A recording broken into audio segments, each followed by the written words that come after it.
Next up in the Star Wars Epic Duels conversion is our favorite scoundrel, Han Solo. Guys, you just have to appreciate the Epic Duels miniatures here. Very nostalgic for me.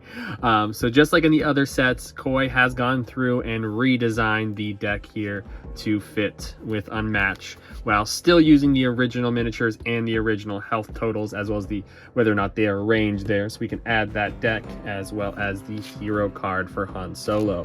And then, yep, once again, in Burnt Roast fashion, we have to also replace everything to just make it fit absolutely with Unmatched here. So for this set, we have Han Solo's miniature to replace the miniatures from Epic Duels. I love how this one turned out. If you might already have noticed, I did drop this one just before the video and broke off the tip of his blaster. But the print files for this will have the full blaster for him. And then one thing I will say is that usually I would have a token for the sidekick of Chewbacca, but while he was developing the deck, Koei actually made Chewbacca also a hero, so I actually have a miniature for Chewbacca here, and I absolutely loved how this turned out. The texture in his hair is just fabulous, and of course his blaster crossbow that he has here. I love how these turned out. So although in this version he is no longer a sidekick, no longer a full hero and just a sidekick, I had to keep the two miniatures. So there will be a link in the description for the print files for everything, and you will have the sidekick option as well. But at least for this one, I just felt like I needed to keep that miniature.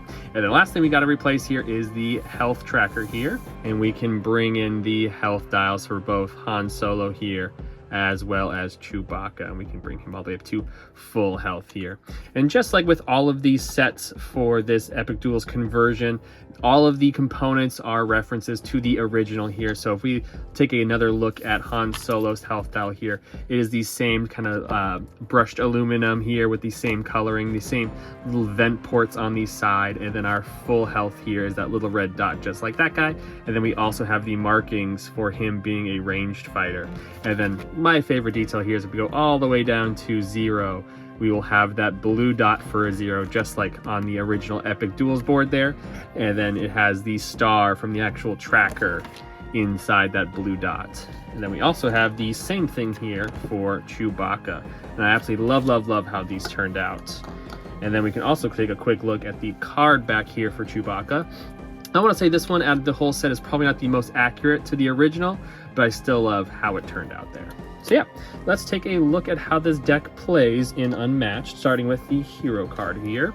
So Han Solo here is a ranged fighter, as well as Chewbacca, his sidekick, a ranged fighter, with Han Solo having 13 health and Chewbacca having 15. A nice huge health sidekick. I feel like that's exactly what a big old Wookiee would have, kind of being your big old meat shield and packing a big old punch. And then they are both move 2 fighters, and our special ability here is after you maneuver, you may smuggle a card from your discard pile. So what does that mean?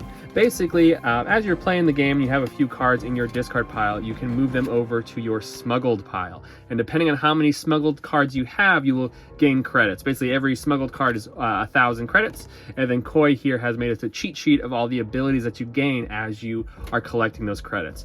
But once again, in Burnt Roast fashion, I needed to make some components for that. So I actually have some Imperial credits here. So these bronze ones are all worth 1,000 credits. And then these silver ones are going to be 5 credits. So if you have 1 silver and 2 bronze here, that means you will have 7,000 credits. And so just like that cheat sheet that shows you all the stuff that you collect as you gain credits, I made these golden credits that you will collect as you get these certain amount here. So the first one here is once you have reached 5,000 credits, it's after you attack and move each of your fighters up to 1 space. Definitely a great thing, especially that's after you attack. So you can attack and then move out of range, a great ability to have. So you definitely want that first 5,000 credits. But once you have reached 10,000 credits, then after you win a combat, draw 1 card, which in some cases is good, but by the time you have 10,000 credits, maybe you don't want to be burning through your deck anymore. And then the last one here is once you reach 17,000 credits, you add +2 to the values of your attacks. So once you reach 17,000 there, you are ready to finish this battle. Seems very powerful, but getting up to that 17 credits is a lot easier said than done. I mean, not only do you have to play 17 of your cards, but then you have to maneuver 17 times to smuggle 17 cards to get that 17,000 credits. There will be a few ways to get more smuggled cards or get bonuses for smuggling, but 17,000 is not an easy feat. Definitely by the time you're at 17,000, you are ready to finish this fight. So we'll put that to the side and we can actually take a look at the main deck here. So starting off with our attacks here for Han Solo, this is a 1 attack with 3 boost and 3 copies. This is shoot first. Immediately cancel all effects of your opponent's card. Resolve this effect first. During combat, blind boost this card. So pretty cool. Not only you basically going to be battling your opponent's card for the raw value of it, but you also get to boost this up. So depending on what they played, you've already seen it, because that during combat will happen. You can boost this up to something big. I mean, if you use another shot first here, this will be a nice 4 attack. So the next one here is Gambler's Luck. This is a 4 attack for Han Solo with 4 boost, 3 copies. And this is after combat. If you won the combat, your opponent discards 1 card at random. Very nice. Next here onto our schemes here for Han Solo. This is a 4 boost with 2 copies, and this is Never Tell Me the Odds. Deal 1 damage to each opposing fighter in Han Solo's zone. Shuffle up to 2 combat cards from your discard pile into your deck. So remember, once you have smuggled them, they're no longer in your discard pile, so you might want to not smuggle some of your really good combat cards, just like our shot first here. And this is also a nice card to boost that shot first with, to get all the way up to a 5. And then next here is a scheme for Han Solo, and this is a 2 boost 1 copy, and this is Sabak. When you smuggle this card, gain an additional 1,000 credits. So definitely a good card to be smuggling, but you do need to play it first, so it's in your discard pile. On the count of 3, all players may reveal their hands. Each player who reveals a card with the highest total boost values draws 3 cards.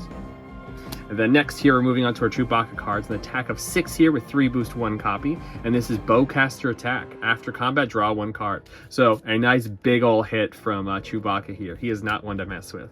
Next is a versatile for Chewbacca with a 3 versatile. This is 3 boost 2 copies, and this is during combat, if Chewbacca is adjacent to the opposing fighter, subtract the boost value of your opponent's card from its combat value, a minimum of 0.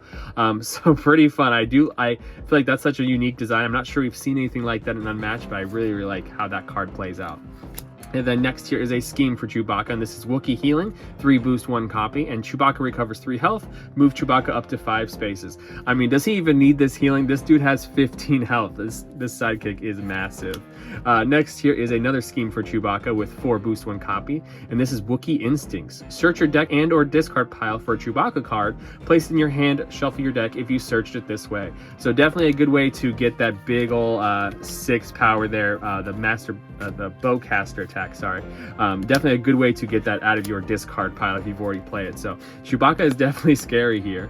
Next here is another scheme card for Chewbacca with 2 boost 2 copies, and is It's Not Wise.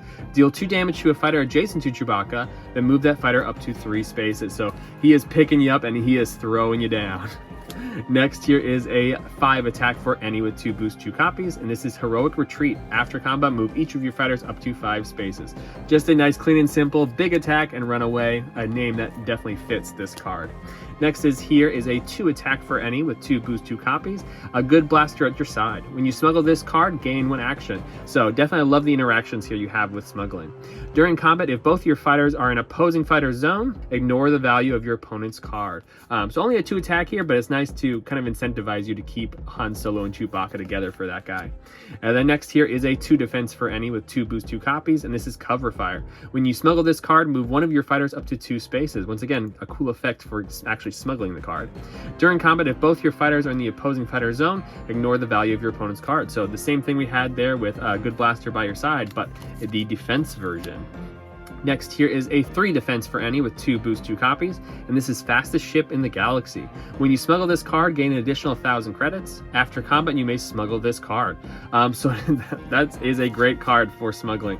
Not only do you get that additional 1,000 credits, you get 2,000 credits for each time you smuggle these 2 cards, but you get to immediately smuggle it. So you could basically that's the way to get smuggling on your opponent's turn. And then next here we have a versatile of 0 for any with 2 boost 3 copies, and this is I'll See You in Hell. When you smuggle this card, Han Solo recovers 1 health. During combat, choose a random card in your discard pile, add its boost value to this card's value. So definitely can be risky. I'd probably play this as an attack so that I'm not just whiffing it with a 0 there. But definitely a great card. And we have some high value boosts. I mean, we can already see our 4 boosts there, so could potentially be a good defense in a pinch. And then the last one here is a 1 versatile for any with 2 boost 3 copies, and this is In It for the Money. When you smuggle this card, gain an additional 1,000 credits. After combat, draw 1 card. If you won the combat, draw 2 cards. So a nice regroup, but with a additional effect here with getting this extra 1,000 credits there. I mean, we have 6,000 credits in hand right here. So definitely lots of ways to get those credits and get those extra abilities. Now let's move on to my final thoughts. So I'm probably going to be saying this for every fighter in this series, but I really, really love what Koi did with these characters. I mean, Han Solo, I feel like you have this dynamic duo of those two kind of sticking them together and getting those bonus effects, but also smuggling cards away and collecting these credits to spend on these abilities. I mean, not, I guess, spend them, but to be gaining these abilities. So a big incentive of smuggling cards away. I really love the way that Koi made this deck. I do want to point out the care and detail that he put into this project. If we can find the Bowcaster card, or actually, you know what? Let's go to Gambler's Luck here. I can bring back the card from Epic Duels here, and you can see that he tried to copy over Epic Duels as one-to-one as he could. So, I mean, look, we have a 4 attack here for Han Solo called Gambler's Luck, and they both basically have the exact same card text here, with discarding a random card if you won the combat or dealt damage with the card. Just amazing work that he did. I mean, taking the feel of this game from 2002 and updating it to Unmatched, the spiritual successor for Epic Duels. But if we also grab the Chewbacca card here with Bowcaster, that is another card that is basically a 1-for-1 from Epic Duels here. But obviously an 11 attack would be insane, so he put it to a 6, which is still very good for a sidekick. But yeah, that is all I have here for Han Solo. I'm excited to see you in the next episode. I gotta go, my toast is burning.